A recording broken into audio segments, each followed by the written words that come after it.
A paz seja convosco. Amém. Podemos começar, André? Podemos.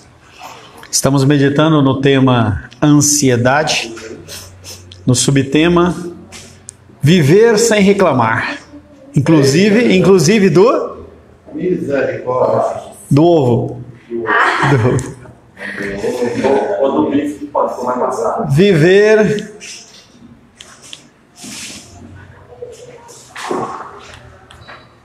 Viver sem reclamar.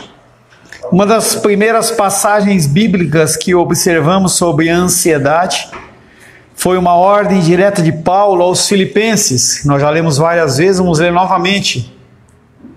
Daniel, cara de papel. Filipenses 4:6.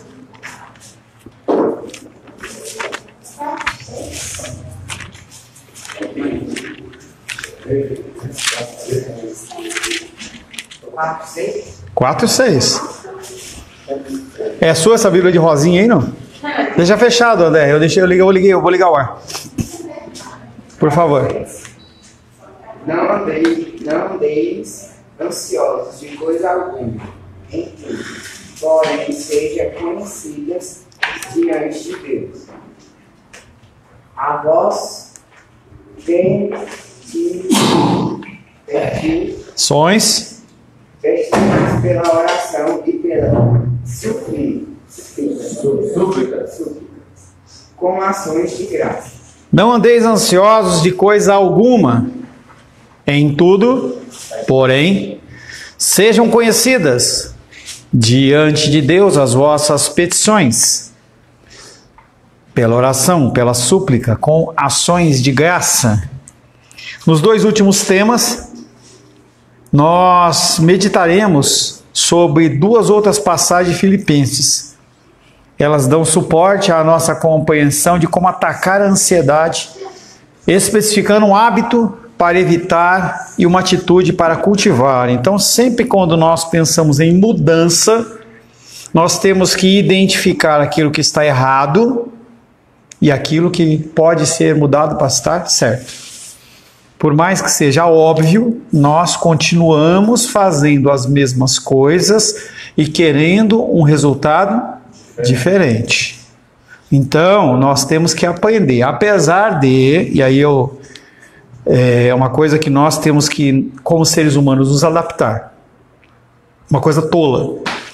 Então, se o Nicolas, ele gosta do ovo mole, não tem porquê a Aisa fazer o ovo duro. Eu gosto de ovo duro. Não tem porquê a Rosana fazer o ovo mole. São coisas pequenas, em que a gente simplesmente, a partir das coisas pequenas, a gente começa a fazer as alterações nas coisas da nossa vida maiores. Porque se você consegue alterar e ser fiel nas pequenas, você também é fiel nas grandes. Tem que fazer igual o exemplo do pimentão, tem que comer. A não ser que o pé muito osso. Não, aí a dinâmica é a seguinte. Não, a dinâmica é a seguinte. Então, o Nicolas, ele gosta do ovo mole. Por isso que o tema é viver sem reclamar. Eu gosto do ovo mole. A minha esposa faz o ovo duro. Ela se confundiu de fazer. Independente daquilo, eu vou comer e vou dar o feedback para ela, o retorno. Comer e agradecer. Comer e agradecer. Porque é uma coisa que eu brinco com a Luísa desde pequeno. Apesar de eu também, mesmo, não é bem-estar ou mal-estar, vai, mas vamos lá. A mesma incômodo que o Nicolas tem em receber um ovo duro no prato, tenho eu em receber um ovo mole, a hora que corta aquele negócio escorre. Para mim é a mesma coisa. Mas, tanto eu como ele, temos que ser gratos, que é o que eu falei para vocês. Uma brincadeira que eu faço com a Luísa desde pequena. Se nós estivéssemos num contexto de fome, a gente ia escolher mole ou duro? André? Nos momentos de maior luta e dificuldade, em que você estava lá com necessidade alimentícia e alguém te oferecia um alimento que, como o Carlos falou, um frango mais passado, você ia falar, eu não quero? Até comia cru. Mas a dinâmica é essa, é um exercício que nós temos que desenvolver. Não quer dizer que o próximo, ele não tenha que fazer as coisas dentro do parâmetro que nós queremos que seja feita para nos agradar. É uma forma de interação, em especial dentro do casal, tá? Então é coisa do casal, tá? Mas voltando, eu estou dando exemplos. Começou a levar o ovo aqui, pastor. Ovo. Entendeu? Entendeu? Olha o ovo. Elas siga inteiramente o que vai aprender e verá por si mesmo que Paulo não estava emitindo uma ordem impossível, você fazer as coisas sem reclamar. Nosso primeiro texto que nós vamos meditar é Filipenses, capítulo 2, versos 14 a 16. Agora é aluno e então é irmã. Capítulo 2. 2 de 14 a 16.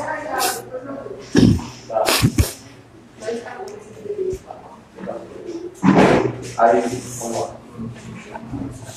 Fazei tudo sem murmurações, nem contendas, para que vós torneis irrepreensíveis e sinceros, filhos de Deus, inculpáveis, no meio de uma geração pervertida e corrupta, na qual resplandeceis como luzeiros do mundo, preservando a palavra da vida, para que no dia eu me glorie de que não corri em vão, nem me esforcei inutilmente. Fazei tudo sem murmurações nem contendas, ou seja, pare de reclamar.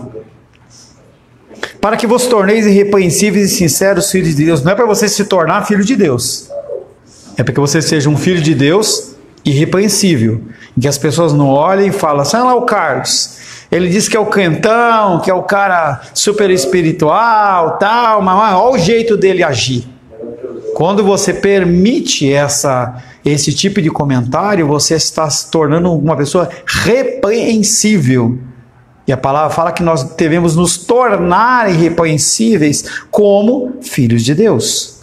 E aí nós fazemos isso no meio de uma geração pervertida, corrupta, na qual eu e você nos tornamos o quê? Luz neste mundo. Enquanto o povo está reclamando, você vai lá e age de uma maneira diferente. Você não sabe o peso e o impacto que tem de uma ação certa no meio de um monte de gente fazendo coisa errada. As pessoas se incomodam, que foi dentro do contexto das bem-aventuranças a perseguição. Preservando a palavra da vida, para que no dia de Cristo eu me glorie de que corri e não corri em vão, nem me esforcei inutilmente, o apóstolo Paulo falando do seu ministério. Vivemos em uma sociedade que adora reclamar. Nós reclamamos. Eu reclamo, talvez fosse um dos verbos que a gente deveria aprender primeiro. Né? Eu reclamo, tu reclamas, ele reclama, nós reclamamos, vós reclamais, eles reclamam. Porque todos reclamam. A gente nunca está satisfeito com nada. Nunca está satisfeito com nada. Nunca está satisfeito com nada. Então, não vou jogar o ovo do Nicolas na frigideira, não. Vamos pegar o meu. Entendeu? Se Deus ele não der o ovo para eu comer, aí eu vou ter motivo para reclamar. Não porque a Rosângela fez o ovo mole que eu não gosto. E é interessante quando você olha a dinâmica, e você falando isso me traz a memória da questão do maná, em que as pessoas estavam morrendo de fome, recebem o maná, estamos de saco cheio desse maná, queremos é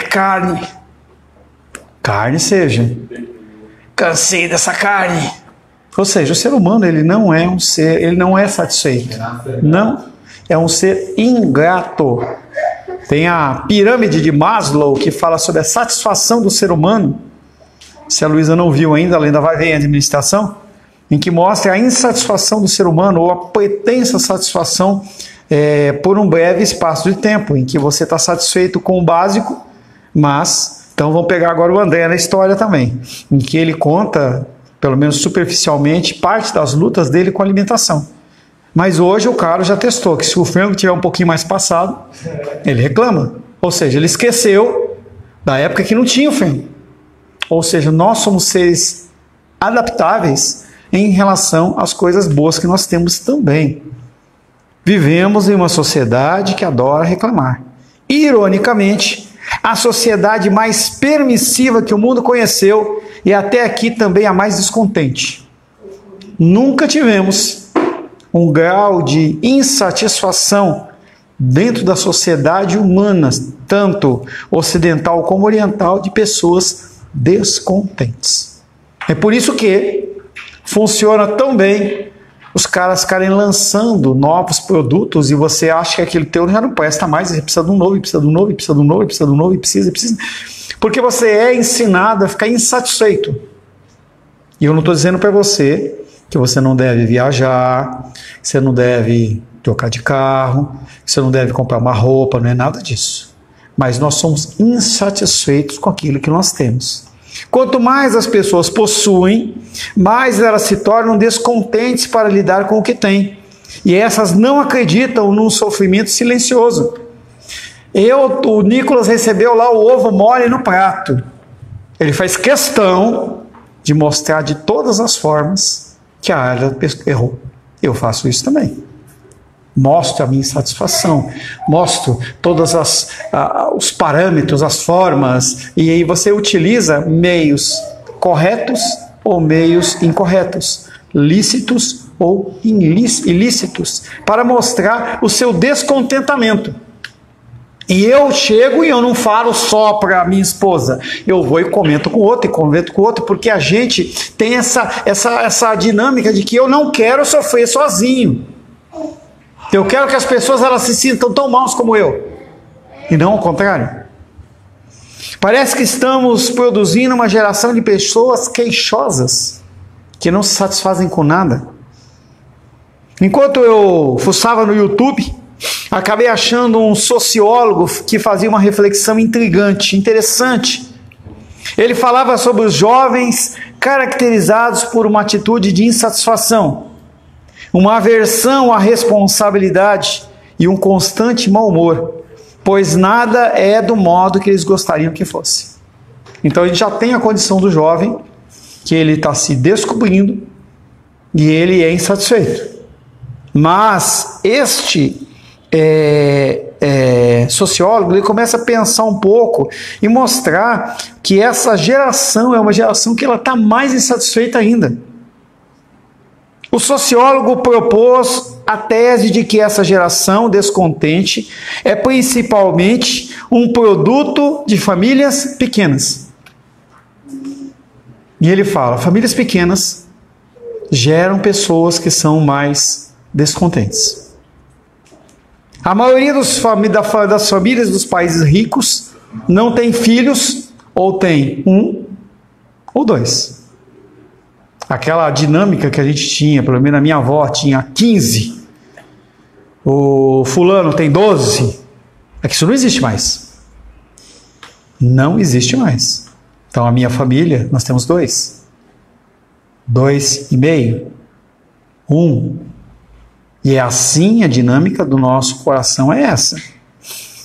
A teoria é que famílias pequenas, em uma sociedade materialista, tendem a criar filhos egoístas e comodistas. Imagine esta cena de café da manhã. A mãe pergunta aos seus filhos, 1 ou 2, o que vocês querem que eu arrume para o lanche da escola? Um diz, eu quero um sanduíche de queijo. O outro fala, eu quero um sanduíche de presunto. Ela diz que está bem e começa a preparar os lanches deles. Quando ambos estão prontos para a escola, ela pergunta, quando vocês voltarem, vocês gostariam do que para jantar? Estava lá embaixo. E aí eu falei, Vânia, quando que eu vou conhecer sua casa nova? E ela perguntou para mim, o que você gosta de comer? É exatamente a figura aqui. O primeiro diz, mãe, eu acho que eu quero isso. O segundo fala, mãe, eu quero aquilo. Está bem, responde a mãe. Então você vai comer isso e você aquilo, certo? Certo. A propósito, que hora que vocês vão chegar em casa? Isso aí no contexto de um filho ou 2 filhos. Que hora vocês vão chegar em casa? Vamos chegar, mãe, por volta das 17. A mãe fala, é melhor então servir o jantar às 17h30. Porém, se você é criado numa família de mais filhos, eu não tenho essa experiência, só tenho eu e minha irmã, o que acontece é que essa situação ela muda um pouco.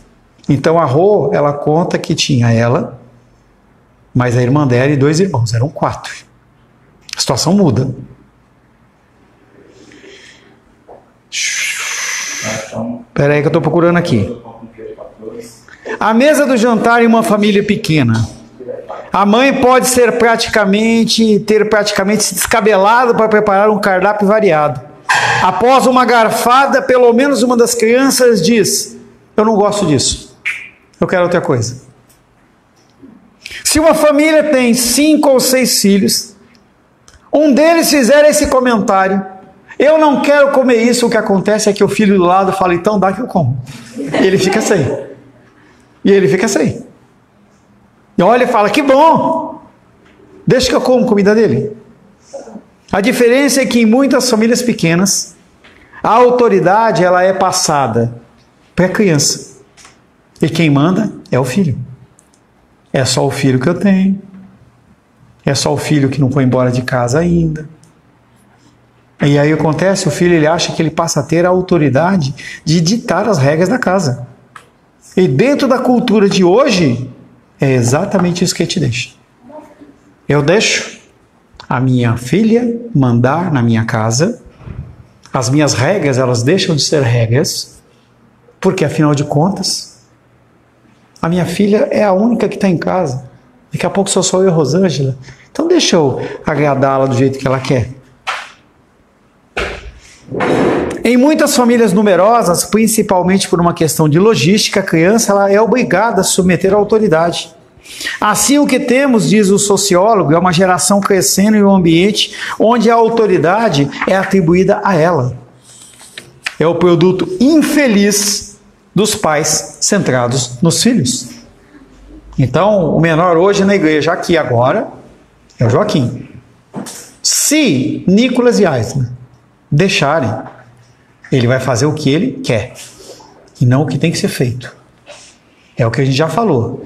É muito mais agradável para a Helena, para a Heloísa, não agora, né? É a Manu tal, e a Helena. Mas era muito mais agradável para elas ficarem lá fora brincando do que ficarem aqui dentro ouvindo eu falar. Não tem nada a ver com TDAH, não tem nada a ver com isso. Criança que tem saúde, ela se movimenta. Joaquim é um menino saudável. É esperado que ele se movimente. A ideia de um Joaquim com 1 ano de idade sentado e aí de uma hora para outra ele fala, levantar a mão e fala assim: pastor Paulo, eu posso ler também? Posso fazer a abertura qualquer dia para você? Isso não existe. O esperado dele é que ele fique caminhando e ele mexa na cadeira, ele vai lá desato. Não é normal, gente. Mas nós vamos condicionando ele conforme ele vai crescendo a ser aquela criança conforme o padrão que tem. Então, para Helena, isso não é mais permitido. Por isso que eu olho e falo: Helena,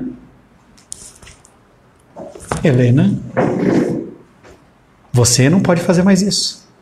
Você já é maior de idade. Da idade do Joaquim, claro, né? E aí a Helena entende, ela está sentadinha lá. De vez em quando, ela vai lá brincar. E eu falo: Helena, não é para você brincar mais. É algo que também já não é mais uma coisa para Manu fazer. É um momento em que ela também já está aprendendo. Porque tanto Manu como Helena têm total e completa capacidade de entender o que eu estou falando. Se colocarmos Helena e Manu numa escola de línguas, elas vão aprender inglês, alemão, japonês, o que quer que seja. Rapidamente. Rapidamente. Por isso que o ideal é que os pais façam isso, quando possível, em tenra idade. Para que a criança, ela se querer aprender uma língua com a cabeça com 30, 40, 50 anos, é muito mais dificultoso numa família, de uma pessoa que aprende menos, com uma idade menor. Quando eu era criança, não via a hora de crescer, porque queria minha liberdade. Isso é comum. Todos os jovens, crianças, jovens e adolescentes, eles ficam pensando: não vejo a hora de crescer porque eu quero a minha liberdade para eu fazer o que eu quero. Todos nós passamos por isso. Helena não pensa nisso ainda, Manu e Joaquim não, mas eu duvido que a Luísa não pense nisso. Eu quero a minha liberdade. Não, Daniel está no meio termo, né? Aí a Luísa deve pensar na cabeça dela: não vejo a hora de eu ter o dinheiro. Não é porque ela não me ama ou não ama a Rosângela, não é isso. Não vejo a hora de eu ter a minha liberdade. Eu esperava que, quando eu era criança, não havia hora de crescer porque queria minha liberdade. Esperava que me adaptasse no ambiente e assim foi. Eu comia o que meus pais me davam. Vestia o que a minha mãe comprava. Não me lembro de ter ido alguma vez a uma loja com a minha mãe ou com o meu pai em que ele falou assim: que roupa você quer? Ela já trazia a sacolinha e falou assim: a roupa que eu comprei.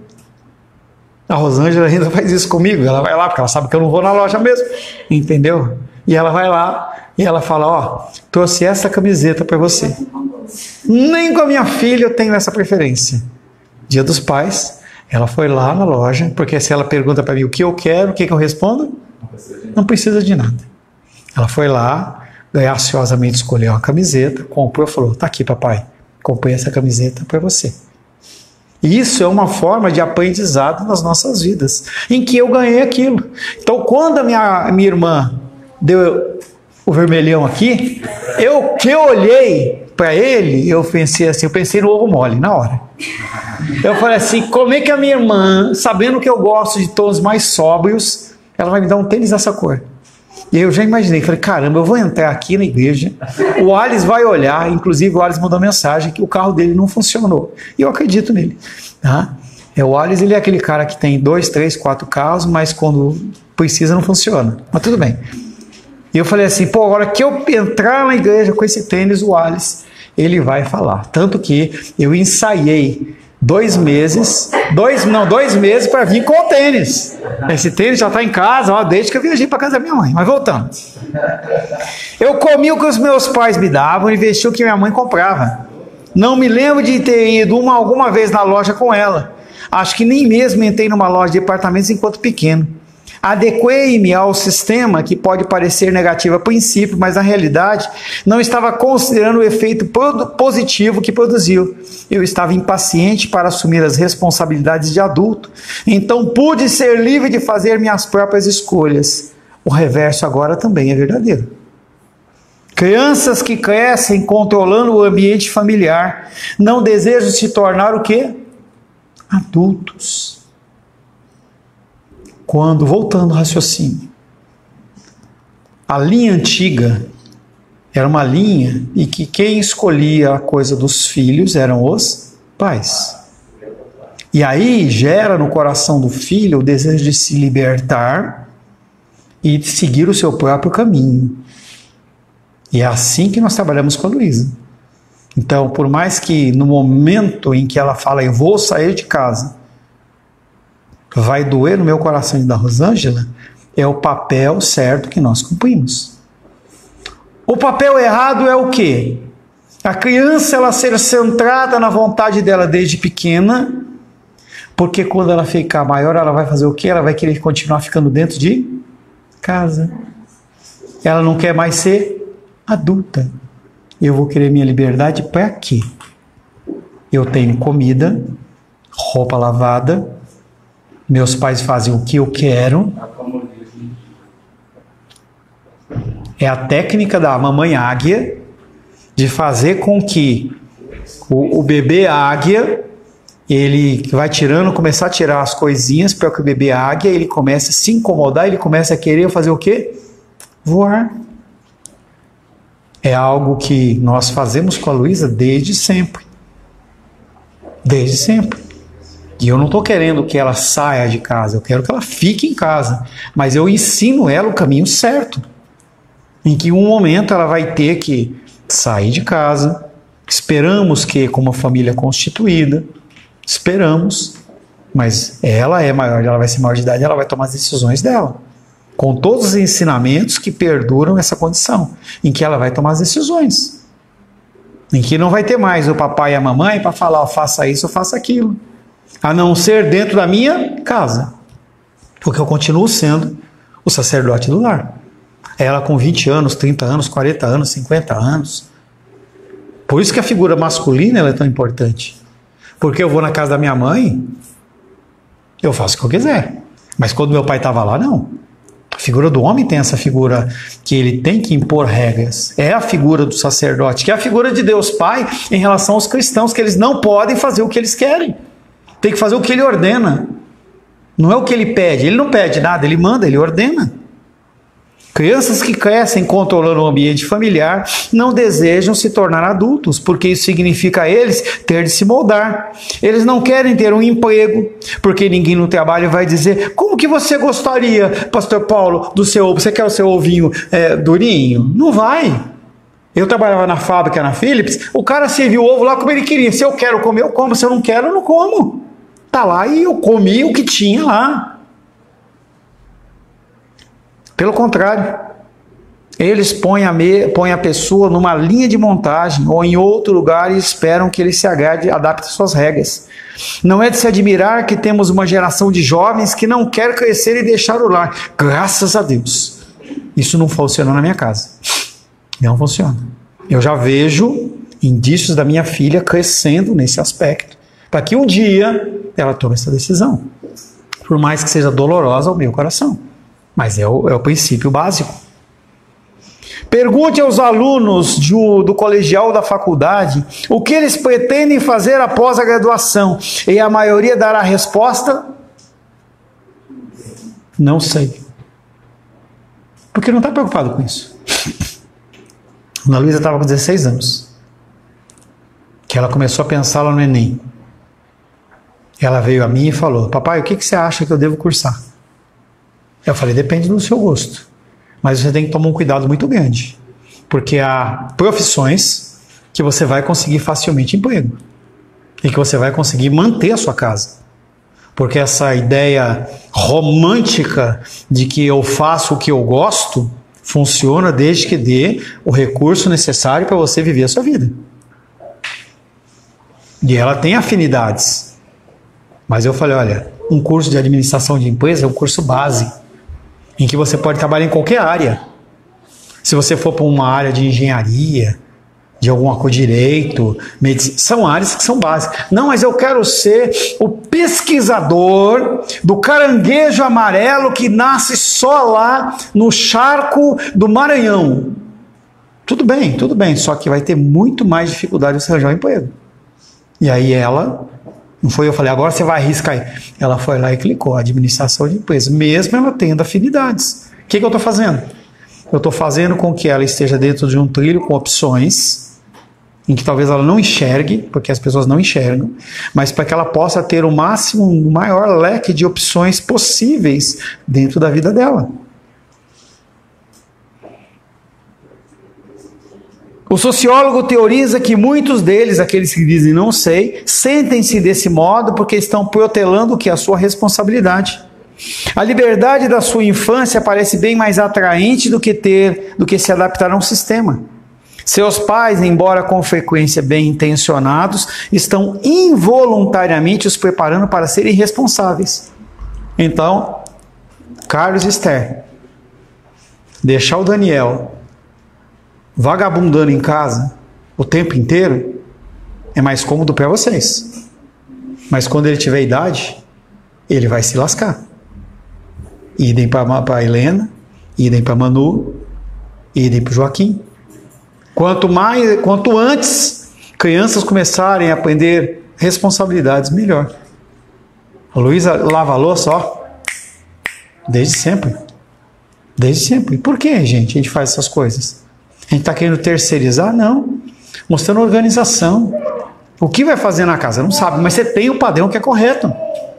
Então, no momento certo, o Joaquim ele tem que começar a ser preparado para ele assumir o lar lá na frente, com responsabilidade, com trabalho, com um exercício. Tem que ter valor às coisas, ao preço das coisas. É aprendizado. Quando a realidade os atingir, aqueles que foram criados desta forma finalmente serão forçados a arranjar um emprego. Então eles procurarão por aquele que oferecer mais dinheiro por menos trabalho. Daniel, que é o que está na bala da agulha da história aí, depois da Luísa, você vai ter que ralar. Ou você tem conhecimento e ensinamento, ou você fica submisso a outras pessoas. Acabou. Não tem conversa. Não vai ter o vovô André, não vai ter. Você vai estar tendo que trabalhar e a pessoa vai chegar para você e falar, carrega isso. Estava voltando com o pastor que me deu carona ontem, ele falou que ele é boliviano, ele veio para o Brasil já tem muitos anos, e ele disse que ele estava procurando emprego. E aí deram um emprego para ele por telefone, o cara falou, não, pode vir aqui na minha loja que eu vou deixar você no balcão. Aí a hora que ele chegou lá, bração, 30 de braço, ele falou, não, vai para o depósito. E não tem o que fazer, Daniel. Não tem. Os momentos que você desperdiçou, não vai poder fazer nada. Você vai ter que amargar aquilo ali, ou então se dobrar para você fazer o quê? Melhor e você poder conseguir vencer. Cada um tem a sua história de vida. Estudar. Gente, Daniel, eu não paro de estudar. Ó, eu já fiz 1º grau, 2º grau e 3º, faculdade. Fiz pós-graduação. Eu tenho pós-graduação em marketing, pós-graduação em hermenêutica e exegese, pós-graduação em aconselhamento bíblico. Tenho curso de especialização toda sorte à espécie. Para me pegar desprevenido, com a graça de Deus, é difícil. Eu mexo com Bitcoin, trabalho com gerenciamento de vendas, sei administrar campanhas de marketing, eu sei fazer muita coisa. E continuo estudando. Por quê? Já cuida da transparência. Ajudo. Por que o André, ele falou, pastor Paulo, você pode me ajudar em relação a isso? Entenda que se você não tem conhecimento, você fica estático naquele mesmo caminho, você tem que continuar estudando. E o melhor estudo e mais importante é as Escrituras Sagradas. Aleluia. Eu não deixo de estudar a palavra do Senhor e tentar esse curso, retiro o curso que eu fiz aí nesse fim de semana aí, que foi quinta das 7 às 22h30, sábado, sexta das 7 às 22h30 e domingo das 7 até às 16 horas, intervalos poucos, foi para fazer o quê? Eu trabalho com maior excelência com vocês. Poderia ficar quieto? Poderia, mas não, eu tenho que procurar especialização. Quando nós olhamos a realidade das pessoas, o que acontece é que as pessoas elas não foram treinadas a buscar sim, a aprender. Eles não têm nenhuma ética trabalhista ou senso de mérito pelo mérito em si. O objetivo dessas crianças crescidas é financiar a si mesmos de modo que possam desfrutar dos seus vícios. Pode-se ler um adesivo bem apropriado nos seus carros. Aquele que morrer com o máximo de brinquedos ganha. Eu quero trabalhar para ter o meu carro, para ter... Gente, são princípios iniciais, mas tem uma coisa maior. Essa busca sem valor é porque a vida de um homem não consiste na abundância dos seus bens, disse Jesus. Lucas 12:15.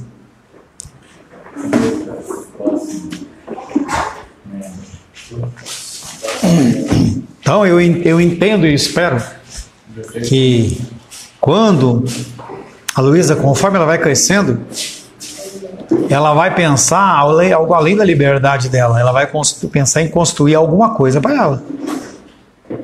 Ou um bem, um relacionamento, alguma coisa. Nós temos que construir. Nós somos seres que nós temos que construir. Lucas 12:15, Luísa. Cuidado e guardai-vos de toda e qualquer avareza, porque a vida de um homem não consiste na abundância dos bens que ele possui. Se a pessoa, ela é uma pessoa que é criada com o objetivo de buscar o centro dela em tudo, se Aisley Nicholas criarem Joaquim para ele pensar que ele é o centro de tudo, o que vai acontecer é que ele vai crescer para comprar e acrescentar bens para ele apenas. E não há nenhum problema. Mas não é só isso o foco. Não é só esse o propósito. Eu quero algo só para mim. Não, não é só para mim. Essa busca sem valor, Jesus diz que é uma busca do quê? Vã. Esses adultos sentem-se interiormente vazios e sabem que alguma coisa está lhes faltando. Em vez de perceber que é por estar enfatizando o físico, material em detrimento do espiritual, nunca admitem que é porque não tem o suficiente, seja o que for, que possuam nunca é o bastante para eles. Se Joaquim for criado dentro da condição de que ele não tem que fazer nada e que tudo que ele fizer é para ele, o que vai acontecer vai ser uma pessoa vazia. Por que os caras eles começam a ter que ter bens, e ter que ter bens, ter que ter bens? E eu volto a dizer, não sou partidário de você não se evoluir. Pelo contrário, eu quero mais é que o Nicolas venda a van dele, e compre uma van mais nova. Eu quero mais é isso. Mas não pode ser só esse foco. Porque se nós nos dedicarmos apenas às coisas materiais, o que é espiritual fica em segundo plano. Ou o emocional fica em segundo plano. E a pessoa não evolui. Além do mais, a sua atitude é contagiante, por isso nossa sociedade tende a ser crítica. Por que nós vivemos num tempo em que as pessoas elas são tão ansiosas e angustiadas? Porque essa necessidade de ter, ela é contagiante. Independente das qualificações técnicas, que não é do meu escopo, se vocês, dentro do nosso grupo, um compra o iPhone 17, o outro vai olhar e falar, as minhas fotos eles não vão ficar tão bonitas como a dele. Mas será que precisa? E aquela insatisfação, eu vou trabalhar até ter. Porque é só assim que eu me satisfaço. Será que satisfaz? E quando saiu 18? E quando saiu 19? E quando saiu 20? Independente das qualificações e necessidades técnicas. Independente. Você não fica satisfeito com nada, porque a sua satisfação está na próxima compra. Só que aquilo é efêmero. Isso é o que? Temporal. O que é que fica para sempre? Família. Família fica. Teu tratamento. Então, Deus ele coloca as mulheres junto com os homens como auxiliadoras, para evitar que nós homens nós não nos percamos numa das diretrizes principais que chama-se manutenção do lar. Mas isso não é o foco principal. Porque se eu juntar R$1 milhão e eu não tiver comunhão com a minha esposa e com a minha filha, não vale nada. Eu morro e esse dinheiro fica, e o máximo que posso ganhar é uma lápide bonitinha lá no cemitério. Mas a lembrança de uma pessoa que compartilhou e fez, ela some. Some. Amém, queridos? Senhor, queremos colocar nossa vida na Tua presença, como murmuradores que somos. Queremos, Pai, pedir a Tua graça, pedir o Teu amor sobre as nossas vidas, que nós possamos sim, Pai, prosperar, buscar mais e mais conhecimento, para que nós sejamos profissionais cada vez melhores, mas que nós possamos colocar, Pai, o nosso relacionamento com o Senhor e o relacionamento com o próximo em primeira instância. E assim possamos ser luz e sal na terra para a glória, honra e louvor do Teu nome. Oro em nome de Jesus. Amém. Graças ao nosso bom, querido e amado Deus.